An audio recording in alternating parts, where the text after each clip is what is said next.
Guys, welcome back to my channel. তো তোমরা সবাই কেমন আছো? আশা করি তোমরা সবাই ভালো আছো, আমিও খুব ভালো আছি। চলো আজকে তোমার সাথে নিয়ে এলাম শিমার আলু দিয়ে শুটকি দিয়ে তরকারি। তো আজকে রান্না করবো আমি উনুনে, ঠিক আছে। আজকে আমি ঠান্ডা একটু আছে, তো আজকের দিনটা হলো স্যাটারডে, শনিবার। তার জন্য ভাবলাম বাড়িতে উনুন করা আছে গরম জলের জন্য, সেখানে রান্না করে নিই। তো দেখো রেডি করে নিয়েছি আমি এখানে শুটকি। জানি না কী শুটকি, তবে আচ্ছা যেটাই হোক আমি কেটে নিয়েছি। এরপর পেঁয়াজ কুচি করে নিয়েছি, কাঁচা লঙ্কা আর রসুন একটু ছেঁচে নিয়েছি, ঠিক আছে।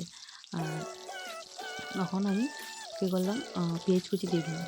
দেখতেই পাচ্ছ তেলটা গরম হওয়ার পর পেঁয়াজটা আর শুটকিটা, হ্যাঁ অনেকে বলতে পারো শুটকিটা আমি ভেজে নিয়েছি কি না। হ্যাঁ ভেজে নিয়েছি, কারণ এটা বেশি লাল করিনি, ভেঙে যাবে, তার জন্য পেঁয়াজটা শুটকিটা আগেই ভেজে নিই। শুকনো মাছ যাকে বলা হয়, শুটকি বলছি, শুকনো মাছটা আমি আগেই ভেজে নিয়েছি।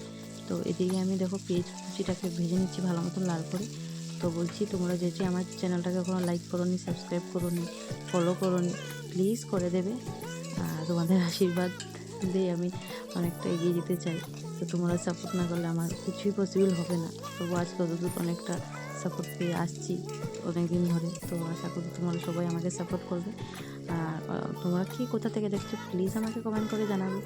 আর সবইটা নর্মালি রান্না, সবই রান্না করো। আমি আমার রান্নাটার রেসিপিটা তোমার সাথে শেয়ার করলাম, ঠিক আছে। তারপরে দেখো পেঁয়াজ ভাজা হয়ে গেছে, আমি সিমটা আলুটা ছেড়ে দাও, ঠিক আছে। এখন ভেজে নেবো একটু নুন দিয়ে, এটাকে ঢেকে আমি সেদ্ধ হওয়ার জন্য ছেড়ে দেবো। তো বলছিলাম যে উনুনে পেঁপে রান্না করতে তোমরা ভালোবাসো। আমি তো ভালোবাসি না তো ততটা, কারণ উনুনে রান্নাটা অ্যাকচুয়ালি খারাপ, ভালো না বেশি চোখের জন্য। কিন্তু দেখো বলতে গেলে আগেকালের মানুষই কিন্তু উনুনে রান্না করেই খেত, ঠিক আছে। ওদের কিন্তু অতটা ক্ষতি হয়নি, কিন্তু এখন মানে দিনের সাথে পরিস্থিতির সাথে সব কিছু সমস্ত কিছু চেঞ্জ হয়ে যাচ্ছে। তো তার জন্যই আর আমার আমি যদি উনুনের সামনে বেশি সময় বসি, আমার শরীরে একটু টানা ধরে যায়, আর শরীরে একদম কীরকম করে আর কি। তার জন্য আমি উনুনে বেশি সময় বসি না। জাস্ট রাত্রেবেলাটা একটু রান্না করি বলতে কি সবসময় করি না, আজকে করছি। এদিকে আমার ছেলে আমি যাতে একটু সময় বসে আছে, ওর খুব জ্বর, সে অসুস্থ কিছুদিন ধরে, খুব ভমিটিংও করছিল। তো একটু সময় বসে আমার সাথে বললো যে আমার সাথে বসে। তো ওইদিকে দেখছো আমাদের রড, ওই সাইডে আমার ঘর হচ্ছে। তোমার ঘরটা কমপ্লিট হওয়ার পরে আমি তোমাদেরকে নিশ্চয়ই দেখাবো, শেয়ার করব, এর আগেও শেয়ার করব। তো কিছুদিন সময় পাচ্ছি না শেয়ার করার মতন, আমি অন্য কাজে দিনের বেলা ব্যস্ত থাকি, তার জন্য।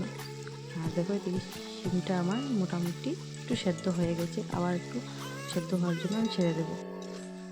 দেখো মানে শিমটা সম্পূর্ণভাবে সেদ্ধ হয়ে গেছে, লাল লাল হয়ে গেছে, সেদ্ধ হয়ে মানে পেঁয়াজের লালটা এটা সম্পূর্ণটা লালটি করে দিয়েছে, ঠিক আছে। এখন আমি এটা কাঁচা লঙ্কা কেটে রেখেছিলাম সেটা দিয়ে দিলাম, আর রসুন একটু ছেঁচে রেখেছিলাম সেটা দিয়ে দিলাম। ফার্স্টে কিন্তু সোমবারের সময় সোমবার যখন ভেজে নিয়েছিলাম তখন আমি কিন্তু অলরেডি রসুন দিয়েছিলাম, এখন লাস্টে একটু দিয়েছি টেস্টটা বাড়ার জন্য। তো ওইটা মধ্যে দিয়ে দিলাম হলুদ গুঁড়ো, জিরে গুঁড়ো আর একটু লঙ্কা গুঁড়োটা একটু বেশি দিয়েছি। কিসের জন্য বলছি, কারণ সবার বাড়িতে জ্বর, তো একটু ঝালুল খেলে, শুকনো মাছের ঝুলুল দিয়ে খেলে একটু সবাই মুখে স্বাদ পাবে, তার জন্য। তো দেখো আমি অত সময় খুব ভাজতে হবে, তবে মোটা সর্ব হবে একটা, তরকারির মধ্যে একটা সর্ব দেখবে লাল কালারের, সেই সরটা যদি বসে তরকারিটা সত্যিও খুব স্বাদ হয়। তো জানি না আমার তরকারিটা কীরকম হয়েছে, সবাই বলেছে, আমার হাজব্যান্ডও বলেছে স্বাদও হয়েছে, তরকারি টেস্ট হয়েছে। তো আমি এখন জল দিয়ে দিলাম এটা ঝোলটা হওয়ার জন্য। তো যতটা দিয়েছি ভাবছো অনেকটাই, কিন্তু অনেকটা না, মোটামুটি একটা দিয়েছি, দেখতেই পাচ্ছ। এরপর আমি একটু করে শুকনো মাছটা দিয়ে দেবো। শুকনো মাছটা দিলে তরকারিটার ফ্লেভারটা অন্যরকম হয়ে যাবে। তো আমি দেখো শুকনো মাছটা এখন ছেড়ে দিলাম, আর তরকারিটার দেখো ফ্লেভারটা খুব সুন্দর এসেছে, ঠিক এসেছে। এখন আমি কী করবো, গাছ থেকে ধনিয়া পাতা তুলে নেব। গাছ থেকে ধনিয়া পাতা তুলে এরপরে আমি ধনিয়া পাতা ধুয়ে ভালো মতন কেটে রেখেছিলাম, ধুয়ে রেখে দিয়েছিলাম আগেই, এখন ধনিয়া পাতাটা দিয়ে দিলাম। ধনিয়া পাতাটা দিলে তরকারিটার স্বাদটা একটু ভালোই হয়, স্মেলটা খুব সুন্দর আসে। দেখো আমি ধনিয়া পাতা গাছে আমরা লাগিয়েছি, খুব সুন্দর হয়েছে, তখন বেশিরভাগ আমরা ধনিয়া পাতা দিয়েই খাই। তো নাও আমার রেসিপিটা বানানো হয়ে গেছে। তোমাদের কীরকম লাগলো প্লিজ কমেন্ট করবে, লাইক শেয়ার সাবস্ক্রাইব করে দেবে। আজকের জন্য ভিডিওটা এখানে শেষ, টাটা বাই বাই।